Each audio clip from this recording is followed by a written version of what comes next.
Good afternoon, all. This is Jaquilla with Palmer House Properties, and today I got some time, so I wanted to do a well-informed Wednesday on real estate. I would like to start off with a segment I'm going to appropriately name "Under All is the Land" to start this off this Wednesday. And I will read as follows. Among the natural rights of the colonists are these. First, a right to life. Secondly, to liberty. Thirdly, to property, together with the right to support and defend them in the best manner that they can. Does that sound familiar to anybody? Well, that is coming from our Constitution.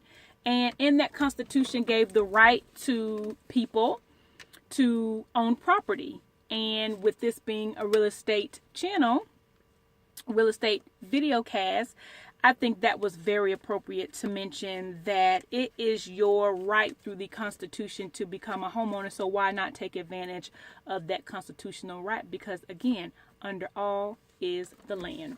I'm going to read that a couple times because I think I want to start off with that just as a legway into how important homeownership is and how long that thesis of owning property being essential to life, how long that has been around, 1700s.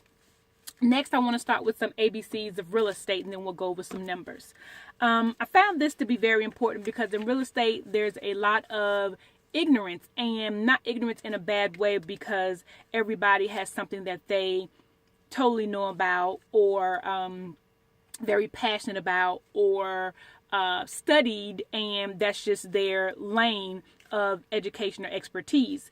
And we find in real estate there's a lot of I do not know or myths or just plain old incorrect information. So I'm going to add some of these ABCs of real estate.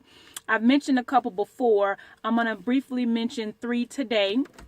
And one is going to be the appraisal, which is very important in a transaction if you're getting a loan. And it's an estimation of a home's market value by a licensed appraiser based on comparable recent sales by nearby homes.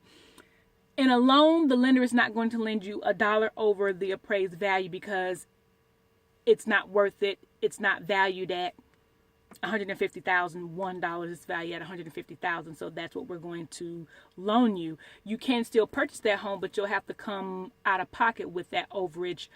An appraisal is paid for by the buyer to the lender to protect the lender, but in order to get the loan, you have to pay for that. So that's one of the expenses that the buyer has to incur.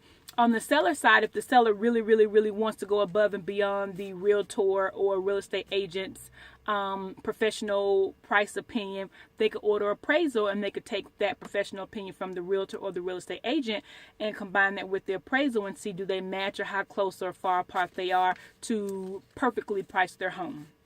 Next, we'll go up to the backup offer. And a backup offer is a secondary offer on a home that is under contract and becomes active if the primary contract falls through. I have had a lot of weary buyers come out on top through a backup offer because we submitted that paperwork in advance.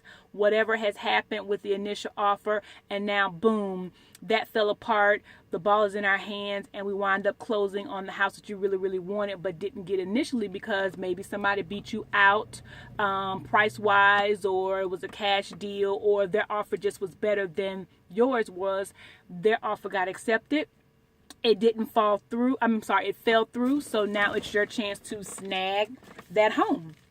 And one more for today is a contingent offer. And that's an offer that is accepted by the seller but contain conditions that must be met for the final sale to be final. And most loans are contingent on you getting the loan, contingent on the appraisal price, contingent on the sale of your home in New York or California. Contingencies are a big part of a finance transaction and can very well be the big part of a cash deal. So we did some ABCs of real estate, and I hope that you tune in next so we can go over D, E, F, and G. I know a lot of you will. Thank you so much for viewing my videos. I really appreciate the love, and I really appreciate being able to educate the public, because that is a top job. I would say top 3 for a realtor is to educate the public on the do's, the don'ts, the ABCs of real estate, to try and make transactions move along a little faster, a little smoother than